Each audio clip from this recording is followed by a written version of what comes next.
¿Qué tal, Masters? Esperando que se encuentren muy bien, felices y contentos. Antes que nada, les agradezco mucho por todas las recomendaciones de lectura que me dejan en la caja de comentarios. Poco a poco vamos a ir leyendo algunos y recomendándolos también por igual.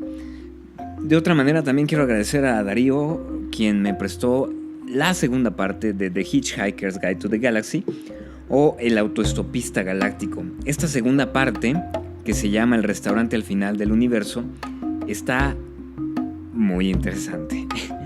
Encuentra nuevamente maneras el autor Douglas Adams de retar a nuestra imaginación a través de todas las experiencias que viven los personajes principales de esta historia.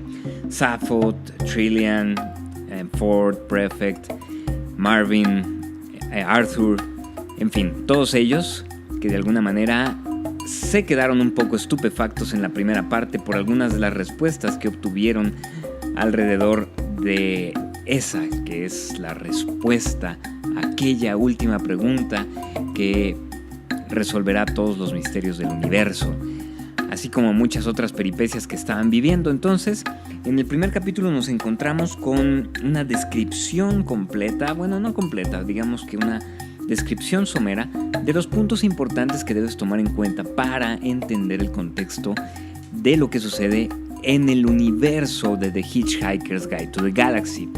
Entonces, pasando después de esta breve explicación del primer capítulo, entonces ya volvemos a los personajes, vemos que están a punto de morir y que entonces se tienen que hacer cosas diferentes e impredecibles a través de esta máquina que tienen de viajar a través de lo que es improbable, la improbabilidad, la máquina de improbabilidad. Y muchas de las situaciones que suceden en ese momento pues son hilarantes, como ya te has de imaginar, porque Douglas Adams, al menos en esta serie de libros de The Hitchhiker's Guide to the Galaxy, tiene este humor satírico, este humor irónico, este humor negro, este humor fino que caracteriza a los ingleses. Entonces, primero, antes que nada, para leer este tipo de libros tienes que ponerte en el estado de ánimo, en el mood. Si no tienes el estado de ánimo de simpleza, de reírte de cualquier cosa, entonces estos libros sin duda simplemente serán pasajeros y no serán nada importante. Así que ya una vez teniendo el estado de ánimo, será una maravilla, una delicia leerlos. En mi caso, digamos que si bien llevo mucho contacto desde niño con el idioma inglés, no es mi lengua natal y por ende posiblemente algunos de los chistes o cosillas ahí chuscas que aparezcan en el libro pasan desapercibidas a mis ojos, puesto que no estoy preparado mentalmente posiblemente por esta manera de pensar gringa o de esta manera de pensar inglesa, vamos. Pero independientemente de eso, sí hay momentos en los que pues, sueltas la carcajada, la risa y todo el mundo se ha de quedar viéndote, sobre todo si lo estás leyendo ahí en alguna plaza, ahí en el food court, o si estás por ahí en el camión leyéndolo y de repente sacas la carcajada y así de la nada. Entonces, también algo importante de este libro, además digo del carácter de humor que tiene y de la preparación mental que tienes que tener para entender los chistes, además de eso es que hay algunas palabras que se utilizan que no son coloquialmente conocidas, o al menos que tienen un lenguaje un poquito más elevado a lo que generalmente estás acostumbrado, por ejemplo, en libros de no ficción escritos en inglés o en conversaciones básicas de inglés. Generalmente no te encuentras con ese tipo de palabras. Pero estas palabras que son como sinónimos de palabras muy sencillas es lo que le da como ese pequeño sabor o ese saborcito rico de que estás leyendo algo bien, algo muy muy bueno. Entonces, posiblemente, y te digo, como no es mi lengua materna el inglés, digo que posiblemente algunas de las construcciones de los enunciados a través de estas palabras generan a su vez mucha risa. En mi caso era a veces complicado leer, por ejemplo, un párrafo o una sentencia, un enunciado, por la manera en la que estaban construidas las palabras, ¿no? Estaban construidas de una manera que parece trabalenguas. Entonces eso también es como muy interesante y muy padre de este libro. Este es un libro que, además de contar con solo 200 páginas, es impresionante en aquellos pequeños aspectos en los que marcas tu atención o en las que te enfocas así al 100. En mi caso yo me enfoqué en 2 situaciones que le suceden a nuestros protagonistas y que son maravillosos. Los explica el narrador de una manera bellísima. Uno de ellos es cuando... Bueno, para esto la trama es de que están buscando dónde reside el verdadero gobierno del universo, dónde se encuentra, en dónde está. Porque si bien Zaphod Beeblebrox era el presidente, ya en este libro ya no lo es, era el presidente de la galaxia, pues él simplemente era una figura pública que hacía desmanes y era así fiestero y andaba para aquí y por allá, pero en realidad él no tomaba una decisión importante en la galaxia. Entonces se preguntaban, oye, pues entonces ¿quién es esa persona que está detrás del trono? ¿Quién es el que toma las decisiones o quiénes son? Y entonces dentro de esta búsqueda llegan a un lugar, a un planeta, donde existe esta máquina que muestra la infinidad del universo.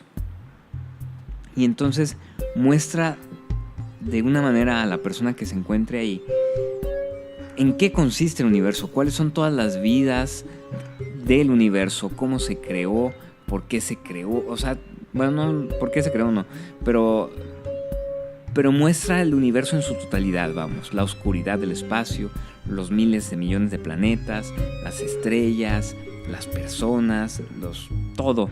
Entonces la vacuidad también, el vacío, la materia negra o la antimateria, los agujeros negros, agujeros de gusano, es decir, todas las maravillas del universo lo muestra en tan solo unos segundos o tan solo unos minutos, que eso genera a su vez que la persona que llega a observar todo termine vuelta loca. Entonces esto es wow, dices, no manches, ¿cómo puede ser posible? Y dices que sí, o sea, a la manera en que describe precisamente todas estas partes de cómo funciona esta máquina o qué es lo que muestra esta máquina, si te quedas, wow, qué maravilla, y al mismo tiempo te quedas como que no manches, Y el punto es de que Zaphod Beeblebrox, que es el expresidente, le proponen en esta máquina, pero sucede algo muy chistoso, que al final él dice, sale como si nada, o sea, como si no le hubiera pasado nada. Entonces queda extrañado el como tipo de verdugo que estaba activando la máquina y dice, pero ¿cómo puede ser posible que no te haya pasado nada? ¿Cómo? ¿Qué es lo que viste? ¿Qué es lo que sucedió? Y entonces él dice, muy curioso y muy hilarante, dice, he descubierto que la respuesta de todo y que todo este universo significa o es importante solo para mí, porque solo yo soy importante en este universo. Entonces se queda así de que, ¿qué? ¿Por qué? ¿Cómo puede ser posible? Y bla, bla, jaja.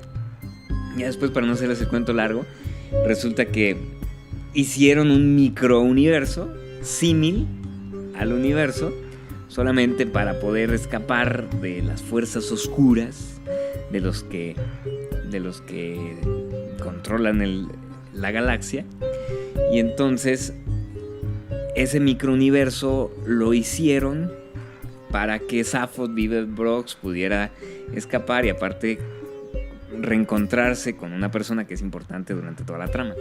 Entonces, por lo tanto, a final de cuentas, sí, en realidad ese universo que se creó pequeñito, donde estaba ahí, donde estuvo la máquina y todo, pues sí era completamente de él y para él, y que él era lo más importante del universo. Entonces, lo cual era muy chistoso, porque no vivió en realidad lo que sería vivir en esa máquina.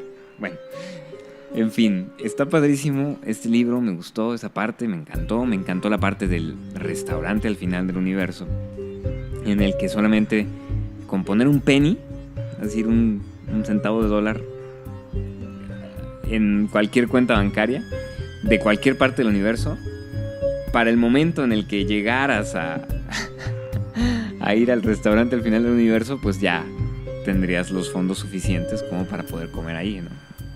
Y entonces te habla de estas paradojas temporales, te habla de estas cápsulas temporales también, te habla precisamente de cómo, estando en un mismo lugar, puede haber pasado millones de años o no estándolo también. Y entonces es muy gracioso cómo también en el espectáculo del final del universo aparece esta religión que esperaba también a su vez a un profeta, ¿no? Que el profeta regresara y que lo salvara del final del universo. O bueno, de las calamidades que conllevaba vivir en la vida. Y pues no se presenta, o sea, pues ya se está acabando, ya faltan, no sé, pone tú 5 segundos faltan para que se acabe el universo, 10 segundos para que se acabe el universo dentro de esa burbuja en la que se encuentra el restaurante. Y pues le dice el presentador así como que pues ni modo, pues no se presentó su profeta, no se presentó su Dios, así que pues qué lástima, o sea, todo lo que hicieron para esta religión sirvió en vano y bla bla, etcétera. Y en eso aparece el tal profeta ese. Entonces aparece y dice, ay, perdón, creo que me tardé un poco en regresar, pero es que yo solamente les quería decir que, y ¡pum!, se acaba el universo. Entonces nunca se sabe qué es lo que iba a decir. Nunca se sabe si en realidad ese profeta era el profeta que estaban esperando en esta religión, o a su vez si era algún miembro del staff del restaurante al final del universo. Entonces esas dos cosas me quedaron súper grabadas del libro. Te digo, es un libro muy gracioso, pero que sí tienes que estar como en ese estado de ánimo en el que todo te da risa. Si no, no. Si no, no lo vas a disfrutar. Así que bueno, cuéntame aquí abajo en los comentarios si tienes algún autor favorito de hilarante, o simplemente una lectura que te despabile un poco de los libros de no ficción, que en ocasiones a veces son demasiado abrumadores y pues a veces hay que leer otro tipo de literatura. En mi caso aquí está Douglas Adams, El restaurante al final del universo. Mientras tanto, yo te mando un abrazo cargado de poder y energía y que tengas un excelente día.